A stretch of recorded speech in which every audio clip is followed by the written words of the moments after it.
So in this video, I'm going to make some predictions.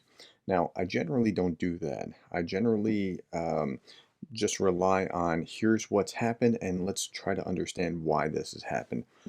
And predictions are usually a fool's game, but in this case, I don't think it's really that hard to see what's about to happen.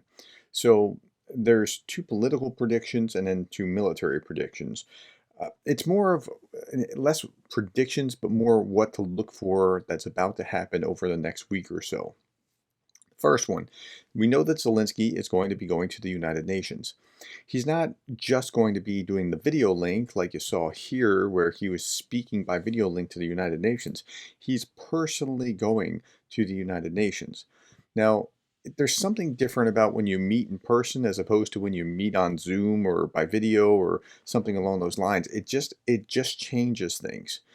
So Zelensky's going not just to make the personal statement, being there, grabbing the headlines, and that's all useful because it's keeping Ukraine foremost in people's minds. But it's more than that. He's going to have time to engage in some retail politics with those people that are there that he needs to talk to, the ambassadors, the heads of state of countries that are maybe on the fence or waffling a little bit that he can bring back into his fold. Now, the United Nations has had a number of lopsided votes that are pro-Ukraine. So, for example, some of the early votes about Ukraine were like 100 something to 5, and it was like Russia and Belarus and North Korea and Syria and Iran and maybe Cuba or something like that. It was like those kind of countries were the only ones on the other side of the equation, with another 30 to 40 just sitting out neutrally.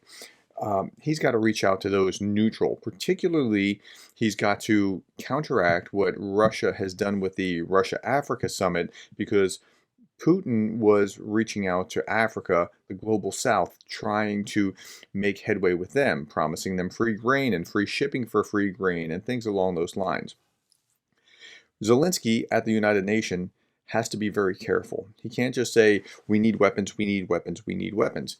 He has to appeal to the global. Now, this UN meeting is supposed to be focused more on the global south, and so he has to be sensitive to that. And he has to appeal to them that what Russia is doing in Ukraine is destabilizing the world in such a way that inflation is going up and food insecurity is higher than it ever was before. We can get grain out to feed you, but they're stopping us. Those kinds of things.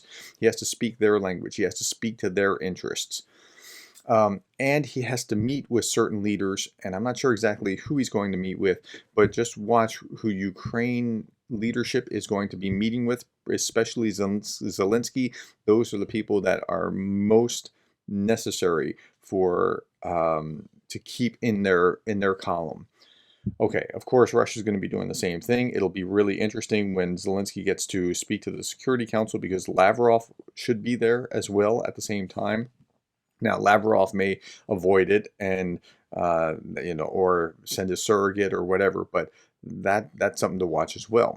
Okay, so that's the UN in New York, and then after that, Zelensky is going to be going to Washington. This is he's going to be meeting with Biden, and he'll also be meeting Chuck Schumer, and Senator McConnell, the president of the Senate, or not president of the Senate, the Senate Majority Leader. President of the Senate is the vice president in the U.S. system.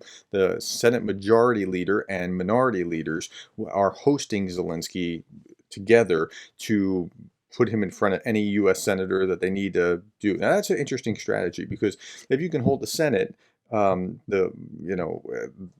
the House is not going to be, I don't think, as difficult, but you can lock things up in the Senate.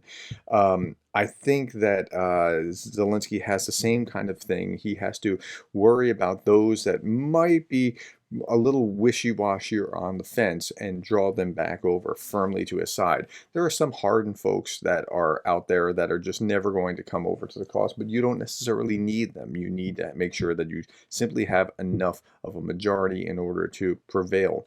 Now, in Washington, this is important as well, because the U.S. is working on another 26, 28, I don't remember exactly what the figure was, $1 billion aid bill as well. And I think we have to understand that a lot of the aid is not just we're just giving you stuff, but we're actually manufacturing material that is, being produced here that are jobs that are going over there. So some of the pushback is more Russian talking points or propaganda points than they are things that we should be worrying about. But okay, let's set that aside. He has to do the same thing here because he really needs to show the world. It's more to they need the money, but they also need to show the world that America is squarely behind them.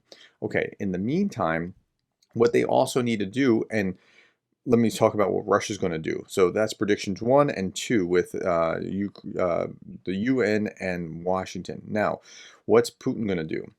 If history is any indicator of what is probably going to happen, and generally speaking, Putin, whenever Zelensky goes to meet with the EU or NATO, Ramstein, whatever the big conference is, Putin throws a missile temper tantrum and lights up whatever cities he can shoot missiles at. So I would imagine there are going to be massive drone attacks and missile attacks on Kharkiv and Kherson and Kyiv, although Kyiv will be shot down pretty easily compared to some of the other places, maybe even Lviv, to throw this temper tantrum to show his displeasure while Zelensky is making headlines elsewhere. It also brings the headlines back to that place as opposed to whatever Zelensky's saying. So that's going to happen. If I were a Ukrainian and I lived in one of these major cities, it would be a great time to go visit my aunt in the country, just to get out of harm's way. So that's what I predict from Putin. Now, what do I predict from the Ukrainian military? Now, the Ukrainian military badly needs a win. And before the UN speech and before the meeting in Washington, but winning on the ground is not that easy, right? Like we see the big pocket here down in not Olavinka, um, uh, you see the big pocket of the breakthrough down here in Zaporizhia, near Rabatny and other places, and Verbova, and they're working on this, right? Now, we also saw that up here near Bakhmut, they just, um, um, Adravinka is what I was talking about. They just liberated this city, and Russia was throwing everything, the chief cook and bottle washer, at it, trying to recapture, because it's kind of a black eye for Russia when this is happening here as well. But you can't really make the progress on the ground go a whole lot faster. So while they are hoping that they're going to have some kind of, breakthrough that they can talk about in these kinds of places, it's not so easy. So um, you can't really count on that they're going to break through and make it down to some major city. In the meantime, what you're going to see is some more in the Black Sea. Ukraine's counterattacks are seen as a key to counteroffensive against Russia, and I think you'll see more drone strikes into Russia proper, but even more.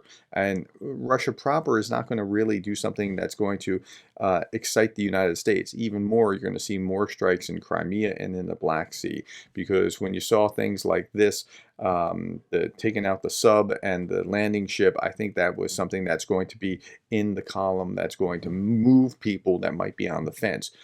If you can get wins before this event, it's going to be easier to persuade them, and the Russians know it and the Ukrainians know it. So I would imagine this will be a big week in the Black Sea and in Crimea militarily, and it's going to be something to watch. Okay, those are my predictions, 2 politically and 2 militarily. We'll see what happens, but just something to keep your eyes on as we go through the week. Thank you all for your time, and thank you for the likes, shares, subscribes, coffees, and thank you for being the kind of person that cares about Ukraine.